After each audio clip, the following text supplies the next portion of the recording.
Are you currently writing a book and you think that nobody is going to actually read it? Does that sound pretty familiar to you? Well, this video, I'm going to encourage you not to be such a bitch about your writing. I'm Aaron and I create videos here on YouTube to help other military and veteran authors and writers with crafting their own military style fiction works. Sign in and hit that subscribe button, center mass with a hammer pair for more help, hints, tips on writing to sound authentic, and locate, close with, and destroy the enemies like fear, writer's block, and really bad military tropes. Bamsis. So with that, I've got 6 tips on how to not be a bitch with your writing.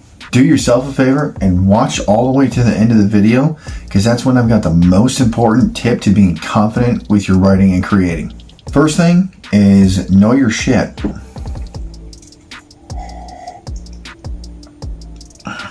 Gotta have coffee. Research, what real life shit matters in your book. World building, your setting, where is everything taking place? What is happening? Your character development. You should, probably before you even start writing, know everything about them. This stuff kind of matters. Plots and subplots. What's planned? What thing is going to happen over here that affects your main point, your main plot over here? Don't reveal too much of the plot or make it too simple, because really when you get down to it, it's just fucking lazy. And geez, I wish there was something that authors could do that would really help them just put all their ideas together in their character development. And oh no shit, it's called an outline. Take it from somebody who's a reformed pantser. Pantsing sucks. Plan, write out, outline in as much detail as you can. If you got stuff that you need to add in there, put it in your outline, because trying to shoot this shit from the hip is just, no, please don't do it. If you're serious about this writing game, don't pants your ideas. It's not a college essay. You're creating this thing to get yourself to, tell a story. Okay, you want to tell it consistently. You want to tell it thoroughly. Use an outline. For the love of the gods, use an outline. Self-loathing and downgrading are for the weak. Save your pity for the weak. Stop hating on your own work and downplaying it. The self-loathing game does not work for authors. It doesn't get anything done. So just stop doing it. Love what you're writing, and you got to be passionate about it. Otherwise, you're going to lose the fire, you're going to lose the steam, and you're going to lose the momentum that you started when you first had this grand idea of a fiction work.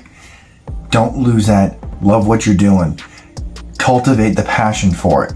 Too many prospective authors downplay their work thinking it's not worthy of publication. Fuck that. Do the work. Take the confidence in it and make it worthy. Samurai Yamamoto Tsunetomo and the creator of Jeet Kune Do and martial arts movie star Bruce Lee both said to the effect of, be careful of what you say to yourself.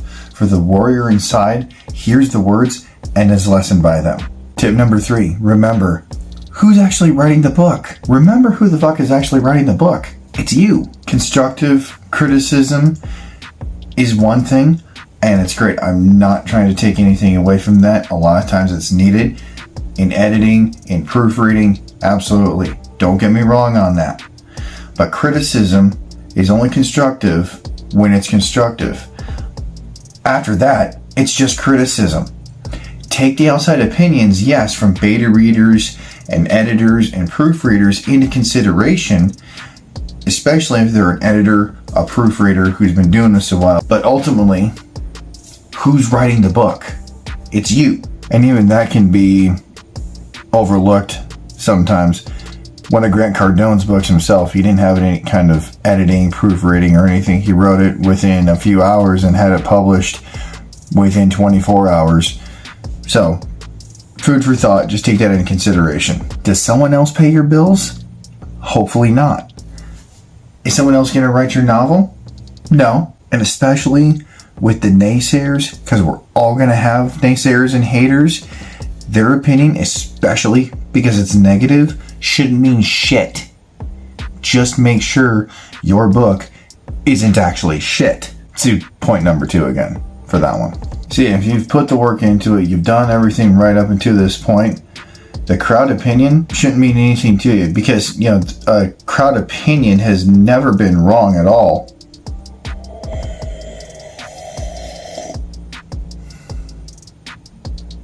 Number 4, write for your readers. What do they actually look like? Look, here's the thing. Your novel or nonfiction has an audience. Write for them to read it. Know what your reader looks like and acts like. What are their interests? Do the research. How popular is your genre and the tropes that go along with it? It's just like business marketing. You think writing a book and getting readers wasn't a business? Think again. If you made it this far into the video before these last 2 points, you are fucking awesome. I appreciate each and every one of you. And remember, smash that subscribe button for more hints, tips, encouragement, and tough love on writing military style fiction. Love you guys. Second to last point before the most important reason and tip to getting through not being a bitch about your writing is take some pride in your work. You are doing all of this work to chisel out, refine, polish your idea into a badass book. Be proud of it. You can take pride in your hard work and be humble. Be humble. No one likes an arrogant dick. This is my completely correct opinion, but put that positive energy and success mindset out into the universe, going hand in hand with taking pride in your work, because the law of attraction does work. Think, dream big, strong desire, action, and humility, and you can attract more readers and more content consumers. My final point for not being a bitch about your writing is grow a thick skin. This writing shit ain't for the faint of heart. You know, haters are gonna hate. You can't let their bullshit get to you. There's some people out there that just won't get it with your writing. There's some people out there that won't like it whatsoever. You know, some people don't like J.K. Rowling. They don't like Stephen King. They've got their haters. Here's the key. Haters are free publicity. They're free marketing. Someone who doesn't like how something went down, how they experienced something, is going to tell about 9 people about their piss poor experience with it. That's like you going to the new restaurant that somebody told you about was such super great. You know, you're probably one of the 3 that people tell. Your experience was awful. And so you're going to tell about 9 people that, hey, don't go to this place. My experience was awful. This, that, and the other thing. Of those 9 people you tell, someone's going to dig it. Maybe a couple. And you just contributed to that place that you said you dislike so much, you contributed to their marketing. Same goes for your book. Let the haters hate. Grow a thick skin. Don't let the bullshit get to you. Especially, thank you to everybody who watched the video all the way to the end right here. Give me a comment below on which point stands out most to you. And let me know what kind of videos you'd like to see on writing in the future. Mash that subscribe button for more writer tough love and info and updates on the Culling conspiracy. And remember, a person with no limits knows no bounds. Don't let people's bullshit get to you.